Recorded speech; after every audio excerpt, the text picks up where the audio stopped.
Salam sejahtera Malaysia, denyut nadi suara rakyat bergema di channel ini.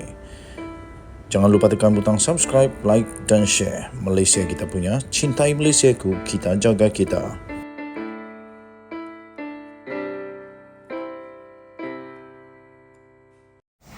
Salam sejahtera Malaysia, denyut nadi suara rakyat bergema di channel ini. Ampun tuanku, beribu-ribu ampun sembah patik, mohon diampun. Digarhayu tuan tu, daulat tuanku. Tuan-tuan dan perempuan yang dihormati sekalian, akhirnya Agung bersuara dan bertindak. Akhirnya Agung benar-benar kali ini mahu supaya kerajaan Malaysia, kerajaan baginda, kerajaan ini bersih daripada jerung-jerung, daripada tamak haloba, daripada yang suka makan duit rakyat, daripada mereka-mereka yang tak berhati perut, yang hanya pentingkan wang sendiri, perut sendiri, yang hanya pentingkan perut akaun parti, yang hanya pentingkan macam-macam lagi lah perut-perut yang lain. Akhirnya Datuk Seri Anwar Ibrahim mendapat sokongan padu yang dinanti-nantikan oleh seluruh rakyat Malaysia. Agung mengalu-alukan usaha negara membendung ketirisan dana awam dan membenteras rasuah secara agresif. Habislah kamu. Habislah yang pernah ingat, pernah berkuasa, pernah salah guna kuasa ketika berkuasa, pernah makan wang ketika berkuasa yang tidak sepatutnya dia punya, pernah buat ketirisan tak patut dan pernah penyelewengan wang secara tak patut, memang sekarang susah hati. Pada hemat saya, bagi mereka yang memang tak senang dengan siasatan yang sedang dilakukan oleh SPRM, pihak-pihak berkuasa yang ada di Malaysia sekarang ini, mereka sebenarnya sedang melawan titah Seri Paduka Baginda yang di-Pertuan Agong ini. Kerana Agong memang mengalu-alukan usaha untuk negara membendung ketirisan dana awam dan membenteras rasuah secara agresif. Jadi kalau tak suka dengan apa yang dilakukan oleh kerajaan sekarang ini, maknanya mungkin kamu tidak suka dengan apa yang telah pun dititahkan oleh di-Pertuan Agong. Al-Sultan Abdullah Riayatuddin Al-Mustafa Billah Shah sah mengalu-alukan dalam usaha untuk membendung ketirisan awam selain tekad daripada kerajaan untuk membenteras rasuah secara agresif. Bukan lagi acah-acah, bukan lagi hari ini didakwa lepas tu senyap. Bukan hari ini di bising-bising di setiap media sosial, di newspaper, di berita, di TV. Tapi sebulan, 2 bulan kemudian hilang senyap. Rakyat tanya, tak ada jawapan. Rakyat pun bingung, betulkah apa dah jadi ni? Tapi kali ini, Seri Paduka Baginda yang di-Pertuan Agong bertitah. Ianya penting untuk mendepani pelbagai cabaran yang mendatang, memandangkan Malaysia selaku negara yang mengamalkan ekonomi secara terbuka tidak akan terkecuali untuk menerima tempias cabaran ekonomi global tersebut.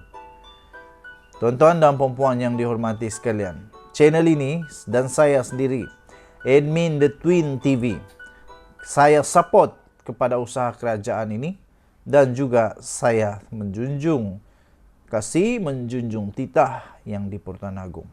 Kita berdoa bersama-sama semua kerajaan baginda ini dapat berjaya membenteras, membendung, menghabiskan dan meluputkan dan mempupuskan orang-orang yang jahat-jahatin lah. Pada hemat saya mereka jahat lah. Kalau mencuri itu jahat.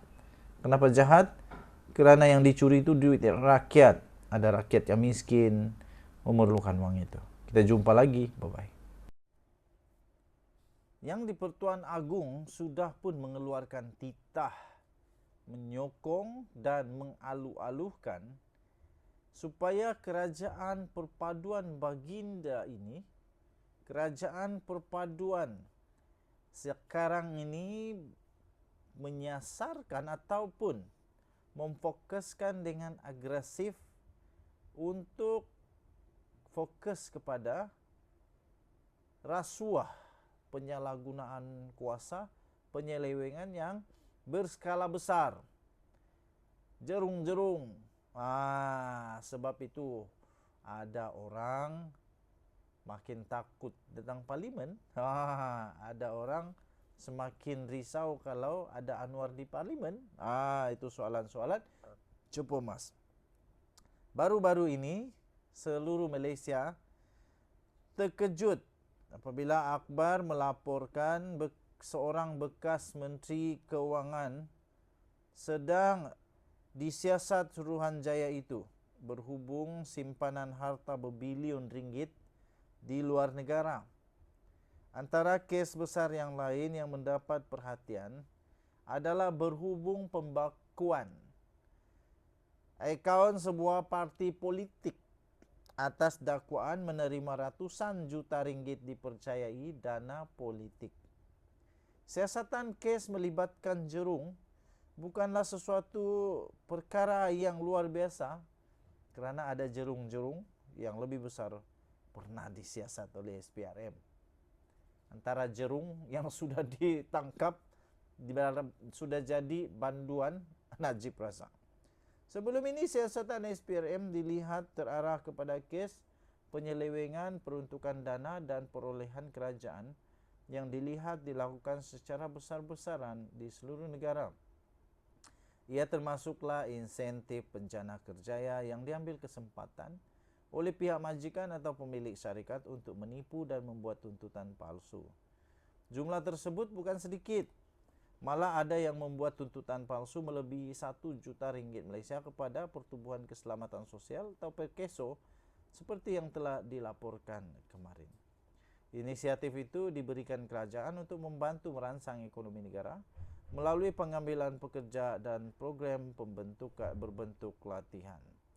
Okey, tuan-tuan dan puan-puan yang dihormati sekalian, akan ada lagi jerung-jerung yang bakal dikena kali ini. Dikena pula. Yang akan terkena. Jumlah peruntukan yang disalurkan juga banyak, iaitu 3.5 bilion. Namun apabila ada majikan yang rakus dan tamak halubah, mereka mengambil kesempatan terhadap insentif yang ditawarkan dengan menipu dan membuat tuntutan palsu. Tindakan SPRM tersebut adalah senada dengan hasrat daripada Datuk Seri Anwar Ibrahim yang mahu memerangi rasuah, lebih-lebih lagi yang berskala besar sejak beliau dilantik menjadi Perdana Menteri ke-10 pada November yang lalu. Tuan-tuan dan puan-puan yang dihormati sekalian, mari kita tengok nanti siapakah bakal tersenarai dalam jerung-jerung. Sudah satu yang tertangkap, bukan tertangkap, sudah satu yang sudah didakwa. Bakal banyak lagi kah? Dia jumpa lagi. Bye-bye.